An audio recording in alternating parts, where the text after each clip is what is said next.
part of the science mission within the United States and the programs that we have inside of NOAA, the National Science Foundation, NASA, and many other agencies of the U.S. government, is to measure the changes and the aspects of the world's oceans. And it's really hard for us to even believe we could try and do that alone. It's very uneconomical for us to try and do that alone.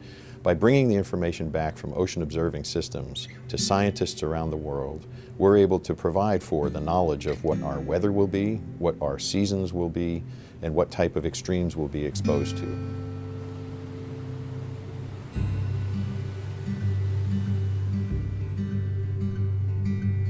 The United States and the partner nations that have joined us on the existing global ocean observing systems are very proud of what we've accomplished so far, but we have a ways to go.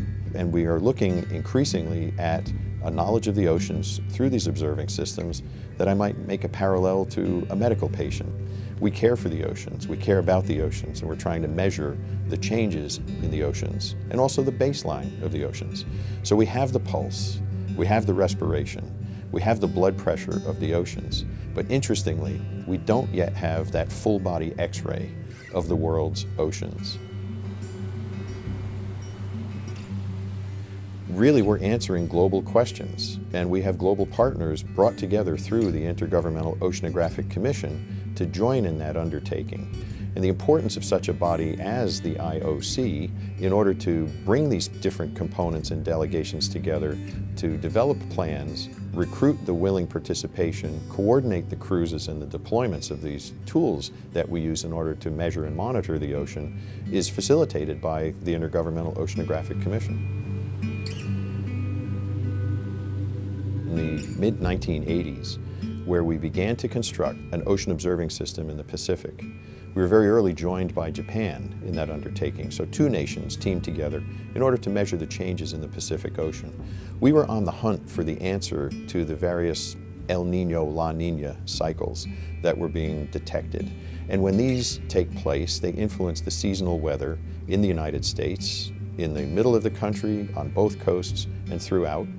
And that weather influence also, at a seasonal level, impacts fisheries productivity, where fishers can go to catch their stocks. And we very quickly realized that this is a global phenomenon.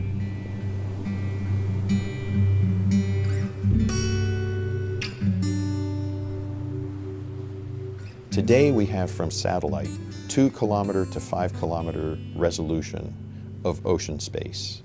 What's at the bottom of the ocean at 2 to 5 kilometer from satellite. At that level, if we were to visit London, we would miss St. Paul's Cathedral. It would be leveled out into just 1 pixel. We would miss in Paris the character of the Eiffel Tower. We would miss the great skyscrapers in Shanghai.